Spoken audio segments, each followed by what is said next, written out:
Bismillahirrahmanirrahim. Assalamualaikum warahmatullahi wabarakatuh. Selamat datang di channel Al-Dirasat Islami. Allahumma sholli ala Sayyidina Muhammad wa ala ali Sayyidina Muhammad. Semoga selawat serta salam tersebut akan selalu dan terus tercurahkan kepada junjungan kita Nabi besar Muhammad sallallahu alaihi wasallam. Amin amin ya rabbal alamin. Sahabat beriman yang dirahmati Allah subhanahu wa ta'ala, beberapa tanaman sebaiknya tidak ditanam di pekarangan atau depan rumah. Menurut Islam, alasannya bermacam-macam, seperti dapat menghambat rezeki, mengundang penyakit, dan lainnya. Penting bagi kita tahu jenis tanaman apa yang dimaksud agar bisa dihindari. Perhatikan baik-baik, berikut ini adalah beberapa tanaman yang sebaiknya tidak ditanam di depan rumah atau di sekitar pekarangan. Tanaman yang pertama adalah mahkota duri.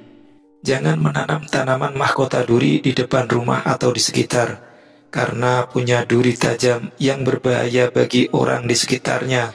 Ada juga pendapat yang menyebutkan bahwa tanaman ini bisa meningkatkan ketegangan syaraf orang yang melihatnya. Yang kedua adalah tanaman mirtus atau asam jawa. Meskipun punya manfaat, ada pandangan bahwa tanaman asam dapat membawa nasib buruk bagi penghuni rumah yang menanamnya. Lebih baik hindari menanamnya di tempat tinggal Anda untuk menghindari kemungkinan nasib kurang baik atau kemalangan pada keluarga. Yang berikutnya, pohon pinang. Sebagian orang masih percaya bahwa pohon ini bisa membuat anak-anak sulit diajari, baik dalam hal moral maupun pelajaran akademis. Yang selanjutnya, tanaman kaktus. Banyak orang berpandangan atau berpendapat bahwa tanaman ini dianggap membawa sial karena bentuknya berduri dan tumbuh di lingkungan minim air.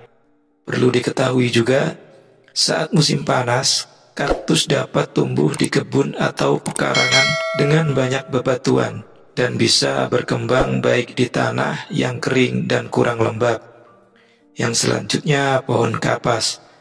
Pohon kapas dianggap membawa nasib buruk karena mudah menarik debu dan kotoran di rumah dan disebut sebagai sumber kemalangan serta kemiskinan bagi penghuninya. Dan yang terakhir adalah tanaman mati. Tanaman yang mati tidak hanya mengurangi keindahan rumah, tetapi juga bisa membawa dampak buruk pada kehidupan kita. Jadi, jika ada tanaman yang sudah mati di sekitar rumah, lebih baik segera singkirkan dan bersihkan dari halaman rumah Anda. Banyak yang percaya bahwa tanaman yang sudah mati bisa membawa sial karena dianggap sebagai sumber unsur negatif dan kemalangan bagi penghuni rumah. Setelah membahas tanaman yang sebaiknya dihindari tadi, selanjutnya mari kita bahas beberapa jenis tanaman yang boleh ditanam di pekarangan rumah karena bisa memberikan manfaat dan kegunaan bagi penghuni rumah tersebut, yaitu diantaranya tanaman yang pertama adalah pohon kenanga. Pohon kenanga sering kita lihat di makam saat berziarah karena menjadi simbol kematian.